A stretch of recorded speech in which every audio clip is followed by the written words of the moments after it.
এনেকুৱা কলটো আপোনাৰ দাঙি নিবলগীয়া নহ'ল হয়। 2013 চনত আমাৰ টুমুকি মেডিকেলখন হৈছিলে তেতিয়া আপোনাৰ মই ৰিটেনত পাছ কৰি আপোনাৰ গুৱাহাটী 6 মাইলত অৰেলো দিলোগৈ।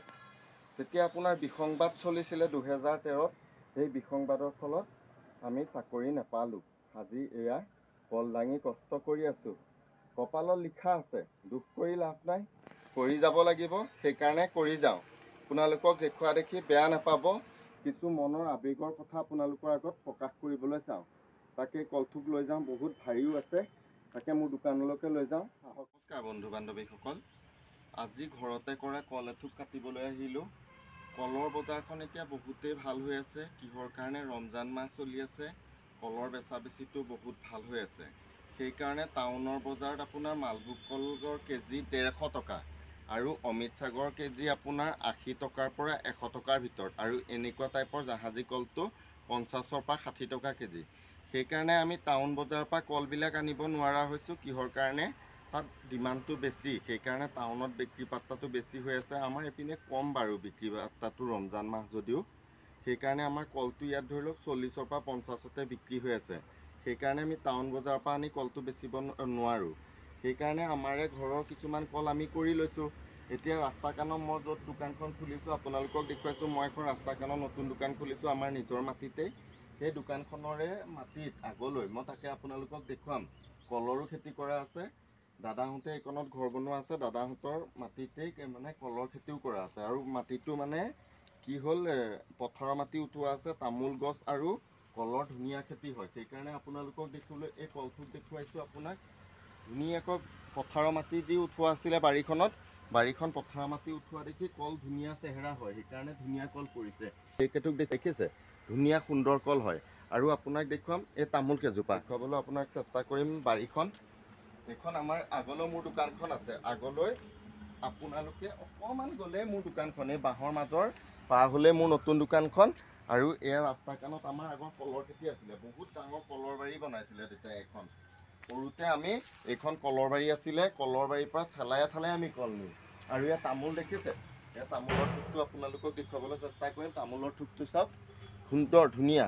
আপোনালোকে যদি সুন্দৰ এখন বাৰী পাতিম বুলি ভাবিছে, তেনেহ'লে আপোনালোকে ঘৰৰ বাৰীখন যদি পথাৰৰ মাটি দি উঠাই নহয়, দিয়াৰ পিছত আপোনালোকে তামোল পুলি আৰু কলগছ ৰুলে ধুনীয়া সুন্দৰ আপোনালোকে পাব। এই কলথোক বাৰু ভালেখিনি ৱেটৰ হ'ব বাৰু, 40-45 কেজিমান, 40-45 কেজিৰ থোক এটা। এতিয়া এই কলথোক ধুনীয়াকৈ মানে এনেকুৱাকৈ ঢোকা লগোৱা আছিলে, ঢোকা নলগালে কলকেইথোক নৰখিল হয়। সেইকাৰণে মই এতিয়া ঢোকাকেইডাল অন্তৰাই ধুনীয়াকৈ কলথোক কাটি মোৰ দোকানলৈ নি পেলাই পকাম। 6 দিনমান লাগিব, এতিয়া গৰম সোমাইছেতো, 6 দিনমান লাগিব। তাকে মই এতিয়া ঢোকাকেইডাল ধুনীয়াকৈ দাদাই লগাই থৈছে বাৰু। সিও আপডাল কৰে, সি আপডাল কৰে বাৰু, চাকৰি কৰে যদিও সি আপডাল কৰে। এতিয়া মই সি কলকেইথোক ধুনীয়াকৈ কৰি থৈছে কাৰণে এতিয়া দামৰ দিনত মই কলকেইথোক তাৰ পৰা পালোঁ।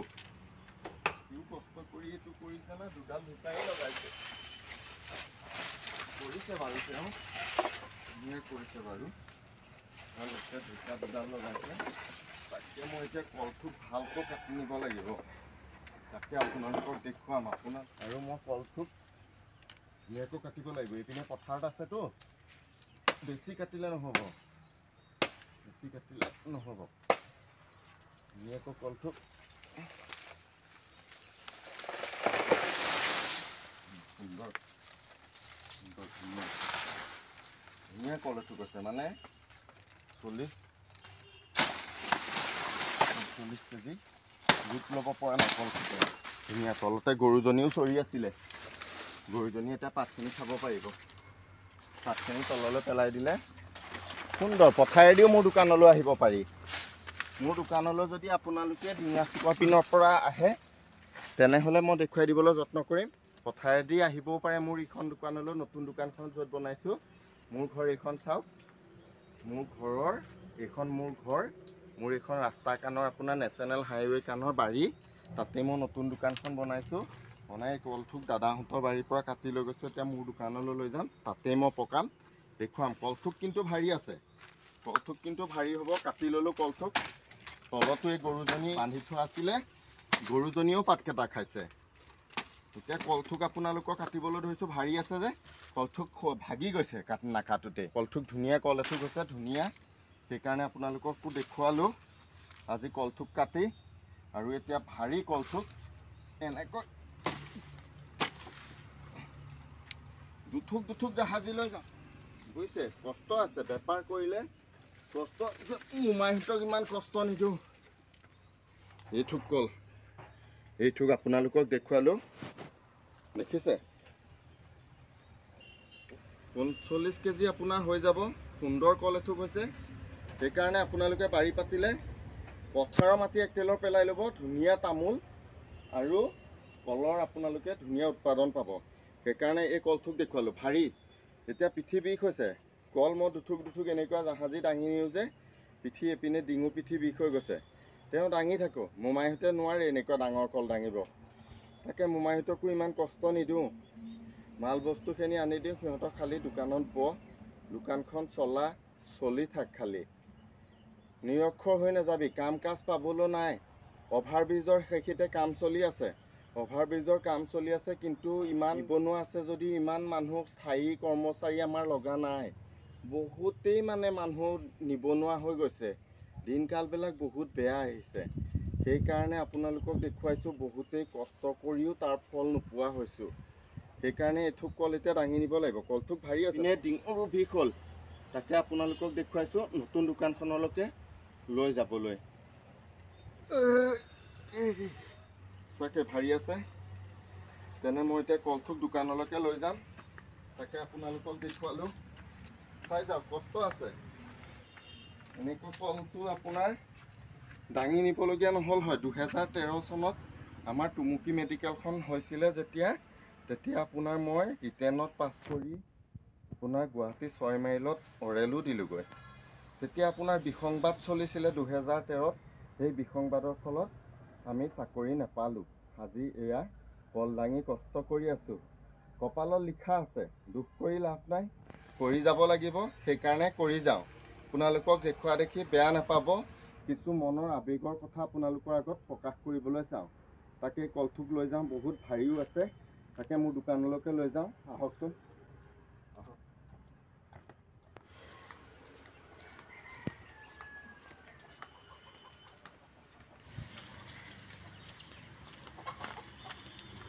সু হৈ গৈছিলে পিঠিখনৰ এটা চাইড, ডিঙুৱে সতি বিষ।